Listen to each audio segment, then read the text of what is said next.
এই যে আরেকটা আছে যমুনার একটা ফ্রিজ আছে ভাইয়া, দেখেন এটাও যমুনা, মানে পাশাপাশি একই কালারটা একই। হ্যাঁ এটা প্রিন্ট, এটা আরেকটা কালার। হ্যাঁ এটা এই যে এই যে দেখেন ঠান্ডা চলতেছে। হ্যাঁ ঠান্ডা একদম 100 যাদের একটু কম বাজারের দরকার, মানে এই যে যমুনা ফ্রিজ গুলা নিতে পারেন, মোটামুটি আয়াতের ভিতরে আছে, মানে আয়াতের বাইরে নাই। আচ্ছা এটাও একই দাম দিয়ে দেন 14,000 ভাই। এটাও 14, এটাও 14। হ্যাঁ ভাই এই যে একটা ফ্রিজ আছে, এটা হলো আপনার এই আরে কি কোম্পানি জানি, গোল্ড স্টার।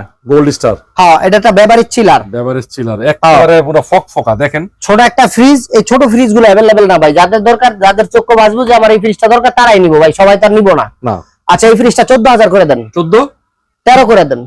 আরে ভাই অফার করেন ভাই। আচ্ছা 12 করে দেন, যান 12,000। হ্যাঁ আচ্ছা 12,000 টাকা। তারপরে এই যে আরেকটা ছোট ফ্রিজ আছে ভাইয়া, টেকনো ব্র্যান্ডের। হ্যাঁ এটা হলো এই যে এই কত ডিপ আছে, এই যে অল্প একটু ডিপ, আর নিচে হলো নরমাল, একদম ফ্রেশ আছে ভাইয়া। বলেন এটা আজকে 10,000 না 9,000 করে দেন। 9,000। 9,000 টাকা। কেন ভাই আর কম হবে না? আচ্ছা আরো 1,000 কম, 8,000 টাকা ফিক্সড প্রাইস।